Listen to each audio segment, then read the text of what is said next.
Hello, you beautiful people. Flynn Recaps here.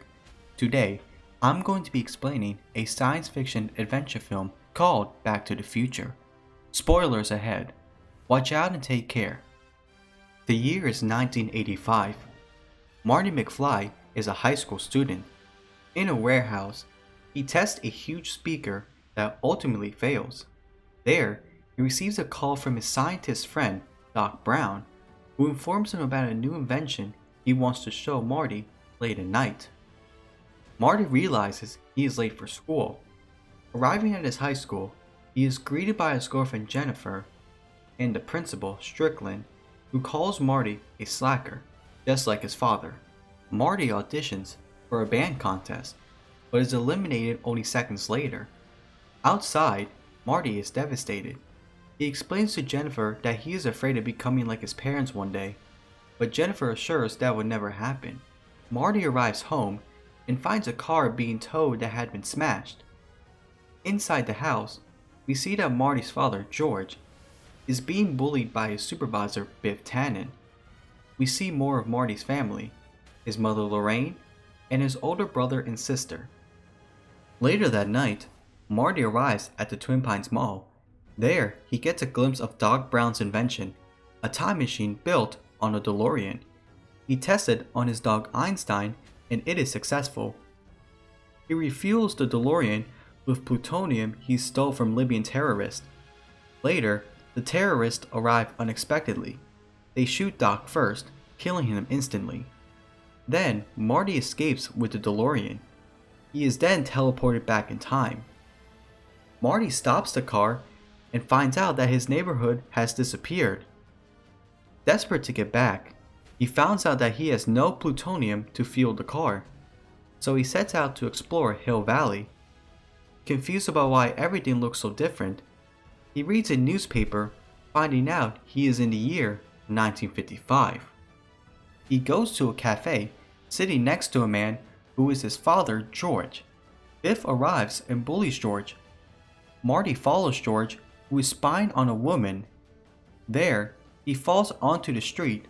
Marty saves him from being hit, but he is hit and unconscious. When he wakes up, he finds a woman who is his mother, Lorraine. He calls Marty Calvin Klein because of his underwear and begins to slowly fall in love with him. Marty goes to Doc Brown's place and tries to tell him he is from the future. He doesn't believe it at first, but when he shows him the DeLorean, he believes him. Doc says to Marty that the only way to power the DeLorean is with a bolt of lightning. Marty shows Doc a Save the Clock Tower flyer, and Doc sees that as Marty's only hope. Then, Marty shows Doc a picture of him, his brother, and sister. He sees that his brother is fading away. Doc suspects that Marty's actions are altering the future, and if he doesn't fix it, Marty will be wiped from existence. Marty and Doc attempt to get George and Lorraine back together, but have no luck whatsoever, until Marty arrives at his house with a hazmat suit, threatening him to go with Lorraine or he will melt his brain. He finds Lorraine at the cafe. As he flirts with her, Biff shows up, but Marty punches him, pushes his friends out of the way, and runs away using a skateboard from a makeshift scooter. Then, without notice, Biff and his friends crash onto a manure truck. However, this only causes Lorraine to fall in love more with Marty. Marty arrives at Doc's place. As they devise a plan to use the lightning strike to power up the DeLorean, they are interrupted by Lorraine, who asks Marty out to the dance. Marty devises a plan with George. Marty will take advantage of Lorraine, and George will arrive to save her. That night, as Marty arrives at the dance with Lorraine, Biff and his friends find him and lock him in the trunk of a car. He is saved by the band members performing in the dance. George finds Lorraine with Biff. Biff attacks George, but an enraged George punches Biff, knocking him out, and Lorraine and George go to the dance together. As Marty is about to be wiped from existence, George and Lorraine kiss. He looks at the photo and finds that him and his siblings are back, with his future no longer in jeopardy. Marty plays Johnny B. Good in front of the audience. We found out that the lead guitarist of the band is the brother of Chuck Berry, who gives him Marty's song as an idea for his new sound. As he is about to leave, he sees Lorraine and George, who thank him for everything, and he leaves the high school. Marty arrives at the clock tower to meet with Doc, and before he goes back, Marty writes a note to Doc explaining to him that in 1985 he will be shot. Doc discovers the note. Marty convinces him that this note will save his life, but Doc rips it, worrying about the consequences. Marty devises a plan to set the DeLorean 10 minutes back to warn Doc about his death. As he is ready, a cable connecting the clock tower to a metal wire has disconnected.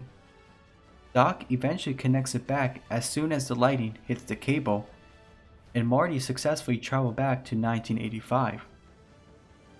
He goes to the Twin Pines Mall, seeing Doc shot and himself traveling back in time with the DeLorean. As Marty gets closer to Doc, he sees that he is alive. Doc opens his jacket and Marty sees a bulletproof vest. Confused, Doc shows him the note he ripped in 1955. He then takes Marty back home, and Doc travels 30 years in the future to 2015. The next morning, Marty wakes up. He sees that his whole family are healthy and have successful jobs, including George, who published his first novel. Outside, we see Biff waxing George's car. Marty reunites with Jennifer when they are interrupted by Doc, who tells him about the bad things that Marty's kids are doing in 2015. So Doc insists Marty to come with him along with Jennifer. We then get a glimpse of the DeLorean now being able to fly, and the three of them travel to 2015.